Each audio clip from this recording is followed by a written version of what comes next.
Nous sommes à une époque où les séries télévisées influencent de plus en plus notre culture. Avec l'avancée du piratage, du streaming et d'internet, nous pouvons regarder des milliers de séries par mois. Et plus les spectateurs se multiplient, plus ils auront une certaine influence sur leurs séries favorites.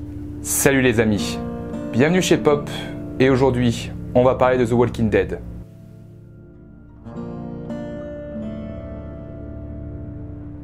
J'aime beaucoup cette série. Je la suis depuis ses débuts, et j'ai pu vivre les aventures de Rick et de ses acolytes, déambulant dans un pays où les zombies suppriment chaque membre du groupe du début à la fin. Et il faut reconnaître que cette série en a dans le ventre. Une ambiance post-apo maîtrisée, des maquillages soignés, des scènes d'action foutrement bien foutues, et des acteurs convaincants. Mais elle possède beaucoup de défauts. Et je pense que tout le monde me suit en disant que Walking Dead, c'est 10% de scènes intéressantes et 90% de vide. Ça s'appelle la technique du sandwich, pour vous résumer. Car oui, The Walking Dead tente de se détacher des fictions de zombies en se concentrant sur la relation et la psychologie des personnages. Aspect très intéressant, mais parfois très chiant et très long. Franchement, il y a des moments, ça fait que parler pour rien. On a envie de les secouer pour que ça bouge un peu. Il faut s'accrocher pour pouvoir vraiment rentrer dans l'univers. Mais en s'y intéressant d'un peu plus près, on peut découvrir une vraie pépite. Et cette lenteur a permis d'imposer le point fort de la série. L'attachement que l'on peut porter aux personnages principaux. On peut reprocher sa lenteur narrative, mais pas son travail sur les personnages. Les créateurs ont réussi à nous faire aimer énormément de personnages, et chaque mort réside comme un déchirement total. Mais malgré tout cela, pourquoi la série est-elle autant décriée? Parce que si on s'arrêtait à la lenteur de la série, on n'aurait pas eu autant de réactions. Qu'est-ce qui s'est passé pour que la série soit vivement critiquée? Au-delà du fait que la série s'éloigne du comics original, sur lequel je ne pourrais pas m'attarder car je n'ai pas tout lu, nous allons nous concentrer sur la série. Remontons le temps.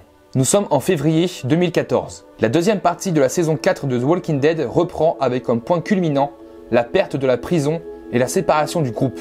Et c'est justement ce point qui va, selon moi, entraîner la chute de The Walking Dead. Le fait que pendant toute une saison entière, le groupe ne sera plus jamais à 100% réuni. Cela entraînera une nouvelle forme de réalisation pour la série. Un épisode sera consacré à une partie du groupe. On suivra Rick et Carl, puis Daryl et Beth, etc., etc.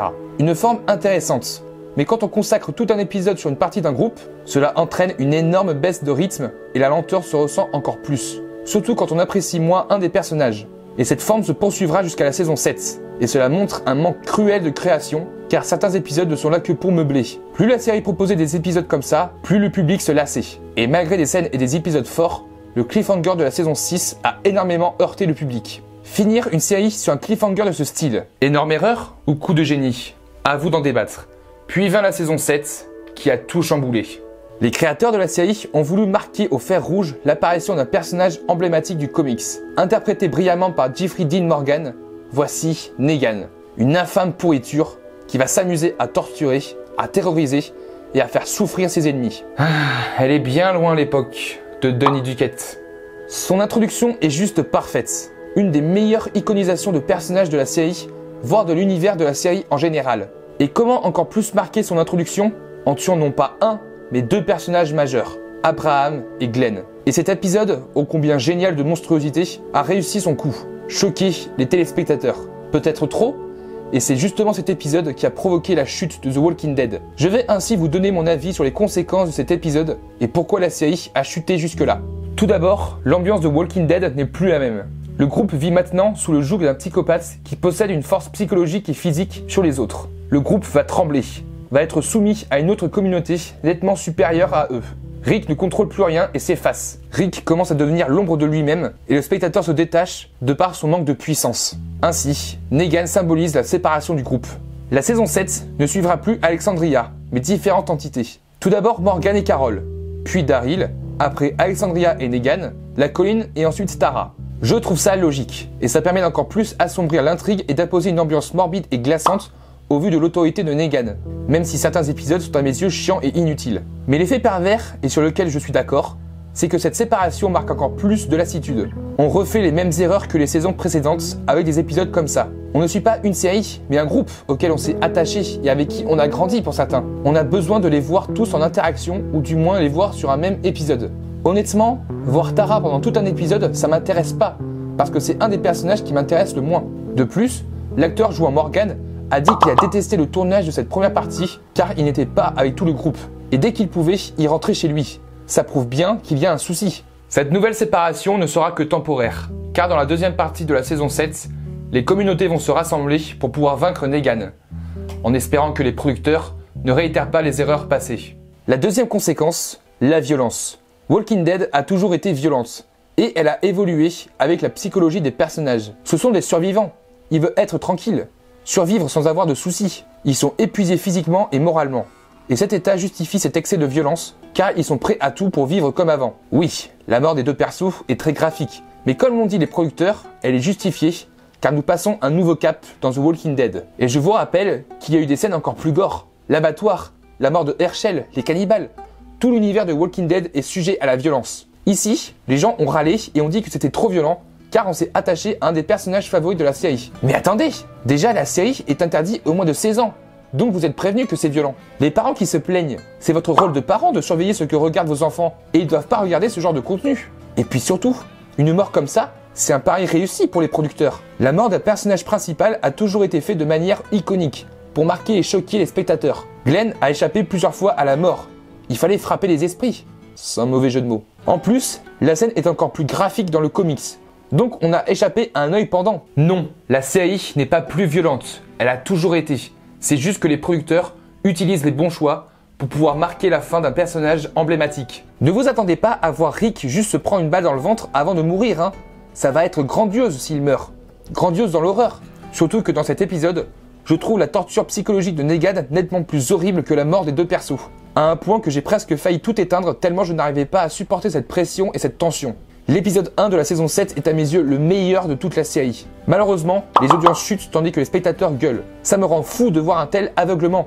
Si vous n'aimez pas la violence, ne regardez pas The Walking Dead. Si vous n'aimez pas voir des personnages principaux mourir, ne regardez pas The Walking Dead, ni Game of Thrones. Cela met d'ailleurs en question un point, l'influence des fans hardcore. Certaines séries survivent grâce à leur communauté de fans, notamment Supernatural. Et quand on s'attaque à leurs personnages favoris, ils râlent et demandent un changement. Alors je comprends. Et je suis en accord sur le rythme, la forme de la série, mais pour ça je ne suis pas d'accord. Les gens savent que tous les personnages sont en danger, donc les gens sont au courant que Glenn va mourir, et ils savent que la scène est graphique. C'est trop gore? Non, c'est de la violence psychologique et physique.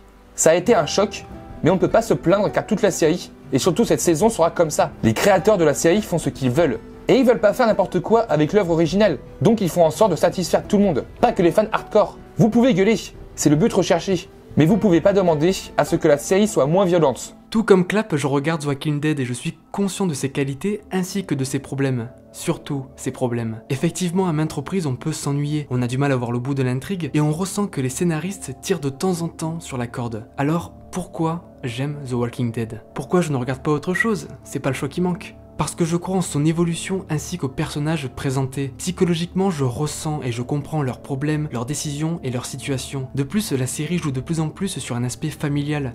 Au départ, on suivait un groupe et petit à petit, celui-ci est devenu une famille. The Walking Dead possède une fanbase énorme et ce n'est pas pour rien si cet aspect familial est une notion tout aussi importante que les zombies pour cette série. Vous connaissez le dicton, on choisit ses amis, pas sa famille. Et en tant que spectateur de cette série, ça m'irriterait de les laisser, de ne plus avoir de nouvelles d'eux.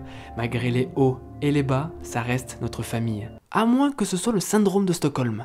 Mais je pense que le problème vient plus en profondeur. The Walking Dead possède une production chaotique. Dirigée par AMC, les showrunners se sont multipliés. Robert Kirkman, Frank Darabont, Glenn Mazzara, Scott Gimple. Renouvellement de l'équipe de scénaristes, ces remaniements influent sur l'âme de la série, car en changeant de showrunner, les ambitions ne sont plus les mêmes et il y a des saisons inférieures à d'autres. Il n'y a pas d'homogénéité entre les saisons, et ça se ressent. S'il doit avoir un problème à régler avec The Walking Dead, c'est la gestion de la production. C'est la série télévisuelle des années 2010, qui est la plus visionnée. Et si AMC souhaite qu'elle dure, il va falloir régler tous ces problèmes en interne. The Walking Dead arrive à un point culminant, tant sur le fond que sur la forme. Malgré l'arrivée de l'antagoniste le plus emblématique de la série, les audiences faiblissent et les spectateurs râlent. Entre son rythme très lent et ses problèmes de production, on peut commencer à avoir peur pour la série. La deuxième partie semble prometteuse, et les spectateurs doivent arrêter de gueuler sur la violence de la série. Mais ça, ce n'est que notre avis.